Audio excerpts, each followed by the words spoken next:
नमस्कार, आप देख रहे हैं एनएमएफ न्यूज। मैं आपके साथ शबनम और मेरे साथ है मेरे सहयोगी अभिषेक पुंडीर। एक यूट्यूबर जिसे पाकिस्तान के लिए जासूसी करने के आरोप में गिरफ्तार किया गया, ज्योति मल्होत्रा, जिसके खिलाफ ऐसे सबूत निकलकर सामने आ रहे हैं जो पूरी दुनिया को चौंका रहे हैं। इसी बीच अब हिसार की एक कोर्ट ने ज्योति मल्होत्रा को 14 दिन की न्यायिक हिरासत में भेज दिया है। लेकिन इसी बीच कुछ तस्वीरें सामने आई है जो हम आपको स्क्रीन पर दिखा रहे हैं। ज्योति मल्होत्रा जब पाकिस्तान में गई थी तो AK-47 लिए जो गार्ड्स थे वो उसकी सिक्योरिटी में लगे हुए थे। अब सोच ही सकते हैं किस लेवल तक की ज्योति मल्होत्रा पहुंच रखती थी, कैसे पाकिस्तान के बड़े बड़े नेताओं से मुलाकात कर रही थी और वहां के जो अधिकारी थे उनके साथ पार्टी मना रही थी। अभिषेक, जिस तरीके की तस्वीर अब सामने आई है, AK-47 लिए लोग इसकी सिक्योरिटी में लगे हुए थे, तो अब इसकी पहुंच का अंदाजा लगा ही जा सकता है। यही वो तस्वीर है, जरा रोक कर दिखाइएगा इस तस्वीर को, अगर फुल फ्रेम दिखा सके तो। ये वो 6 लोग हैं जो इस ज्योति मल्होत्रा को सिक्योरिटी दे रहे हैं। देखिए शबनम, यहाँ 2 चीजें हो सकती हैं, क्योंकि अब तक जो जांच हुई है उसमें पुख्ता तौर पर कुछ भी जांच एजेंसियों के द्वारा नहीं कहा गया है, मतलब कि कोई भी आरोप सिद्ध नहीं किया गया है। अभी जांच चल रही है, अंडर ट्रायल सब कुछ चल रहा है। तो देखिए इस तस्वीर के पीछे 2 कारण हो सकते हैं। पहला कारण तो यही हो सकता है कि जिस तरीके से पाकिस्तानी एम्बेसी के साथ, ISI के एजेंटों के साथ इसके संपर्क थे, संबंध थे, उसके बाद इसे सिक्योरिटी दी गई होगी।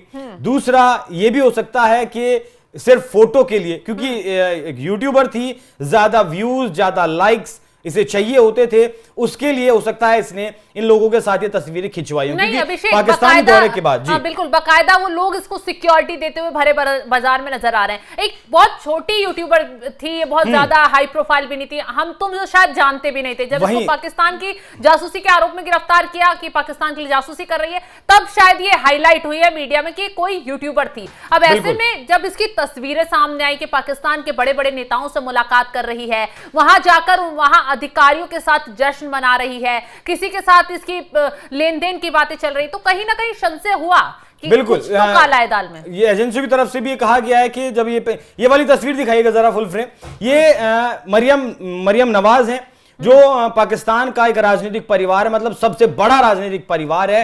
उसके साथ अगर ये मुलाकात कर रही हैं, उनसे मिल रही हैं, उनसे मतलब इतने बिजी शेड्यूल में, बड़े नेता का जो शेड्यूल बहुत बिजी रहता है, उसमें अगर ये मुलाकात मरियम नवाज के साथ कर रही हैं तो ये दिखाता है अपने आप में कि किस तरीके से पहुंच इन्होंने पाकिस्तान में बना ली थी। अब यहां दूसरी कहानी को सुनिए, दूसरी कहानी को समझने की कोशिश करिए कि अगर ये इतने कम वक्त में इतनी ज्यादा पॉपुलर पाकिस्तान में हो गई, वहां की जांच एजेंसियां इन्हें इस तरीके की सुरक्षा देने लगी, VIP ट्रीटमेंट दिया जाने लगा, तो कहीं ना कहीं कुछ गहरी बात तो इन्होंने बताई होगी जरूर, कुछ गहरे राज तो इन्होंने जरूर खोले होंगे ISI के सामने, या फिर पाकिस्तान की पुलिस के सामने, या फिर जो कुछ उन लोगों को राज चाहिए थे वो इससे मिले थे, और जो चीजें मिली थी उसके बाद उम्मीद थी कि और ज्यादा खुफिया जानकारियां मिल सकती हैं, तभी इस तरीके की सिक्योरिटी दी गई होगी। क्योंकि आप देखिए, अपने यहां देखिए, एक मंत्री को, नॉर्मल मंत्री अगर कोई होता है जिसकी जान को कोई खतरा नहीं होता है, कोई थ्रेट वगैरह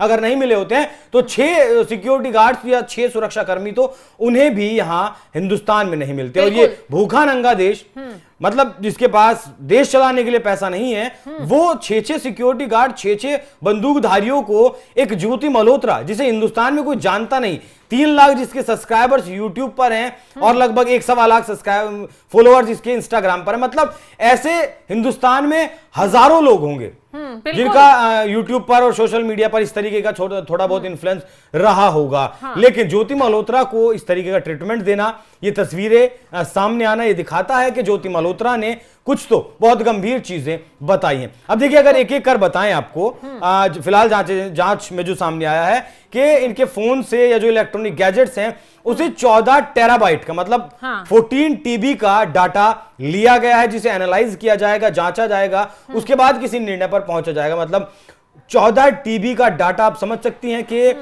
नॉर्मल एक सिस्टम अगर लैपटॉप होता है उसमें इतना मेमोरी नहीं होता है, मतलब एक्सटर्नल मेमोरी लगवाना पड़ता है, तो आप समझ सकती हैं कि कितना कंटेंट इस ज्योति मल्होत्रा के पास था वो पाकिस्तान से जुड़ा रहा हो या फिर नहीं रहा हो। बिल्कुल अभिषेक, उसमें जो डाटा में उसका जितना भी दौरा रहा पाकिस्तान में, जितने लोगों से वो मिली, जितने वीडियो बनाए, और उसमें बैंक की कुछ डिटेल हैं, तमाम चीजें बताई जा रही हैं। और इसके साथ सूत्रों के मुताबिक बताया जा रहा है कि ज्योति आईएएस से जुड़े 4 पाकिस्तानी मूल के लोगों के संपर्क में थी।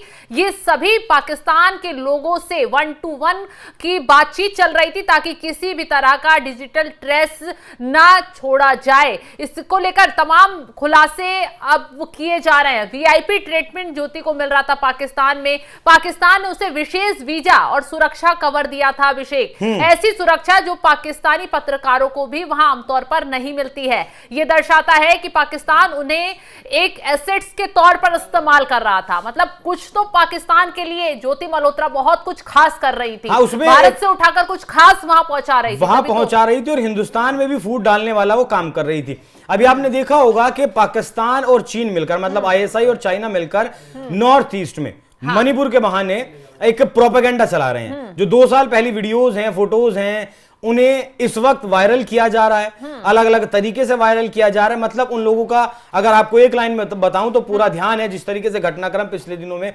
बीता है, वो पाकिस्तान, बांग्लादेश, चाइना को मिला लीजिए, नॉर्थ ईस्ट को भारत से तोड़ना है, अपने यहां मिलाना है, उसी को लेकर एक नैरेटिव चलाया जा रहा है, फॉल्स प्रोपेगेंडा चला रहा है।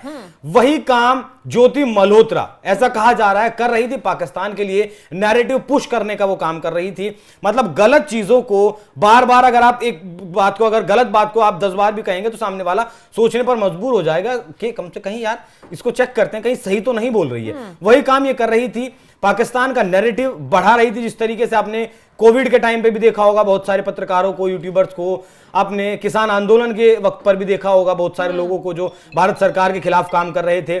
मतलब सरकार की बुराई नहीं करो, लेकिन दूसरे देश की तारीफ कर दो, दूसरे आदमी की, तो वो डाउन हो जाएगा अपने आप ही। एक तरीका तो वो है, एक तरीका है कि सरकार को सीधे सीधे ब्लेम कर दो और दूसरे देश की तारीफ ना करो। तो दोनों ही काम ये ज्योति मल्होत्रा कर रही थी। लेकिन अब जिस तरीके से जांच एजेंसियों ने इसका डाटा रिकवर किया है, 14 टेराबाइट का डाटा, कोई कम डेटा नहीं होता है। उसके बाद ज्योति मल्होत्रा की मुश्किलें शबनम बढ़ने वाली हैं, क्योंकि इससे पहले हिसार पुलिस का कहना था पिछले हफ्ते जब उन्होंने प्रेस कॉन्फ्रेंस की थी कि हमारे पास कोई ठोस सबूत नहीं है जिससे कहा जा सके कि ये ज्योति मल्होत्रा पाकिस्तान के लिए जासूसी कर रही थी। लेकिन अब जिस तरीके से डाटा रिकवर किया गया है और उसके बाद अब न्यायिक हिरासत में 14 दिन की भेजा गया है, वो बताता है कि जांच एजेंसियों के हाथ कुछ तो बहुत गंभीर लगा है। और जिस हिसाब से जांच एजेंसियों के रडार पर थी और जिस तरीके से पूछताछ कर रही थी, तो मुझे लगता है कि कहीं ना कहीं अब ये टूट गई है और इसने तोते की तरह जो भी कुछ किया है वो उगलना शुरू कर दिया। बिल्कुल, पुलिस का भी ये कहना है अभिषेक इस मामले में कि जो डाटा मिला है, जो सबूत जुटाए गए हैं, वो उसको सजा दिलवाने के लिए बहुत काफी है। और आगे उसके वित्तीय लेन देन की जांच की जा रही है, बैंक खाते पूरे डिटेल के साथ खंगाले जा रहे हैं कि कहां से पैसा आता था, कहां ज्योति मल्होत्रा कनेक्शन में जुड़ी हुई थी और क्यों ये पैसा भेजा जाता था। इन सब की पूरी बारीकी से जांच की जा रही है। फिलहाल ये जो तस्वीर सामने आई है उसने सबको दहलाकर रख दिया कि कैसे एक मामूली यूट्यूबर को पाकिस्तान में हाई प्रोफाइल सिक्योरिटी दी जा रही थी। AK-47 के साथ तैनात जो सिक्योरिटी गार्ड थे वो उसकी सिक्योरिटी में चल रहे थे। जो तमाम सवाल ये खड़े कर रही है तस्वीरें। फिलहाल इन तस्वीरों को लेकर आपका क्या कहना है, आपकी राय क्या है, कमेंट कर जरूर बताएं। और तमाम खबरों की अपडेट के लिए आप हमारे साथ जुड़े रहें। नमस्कार।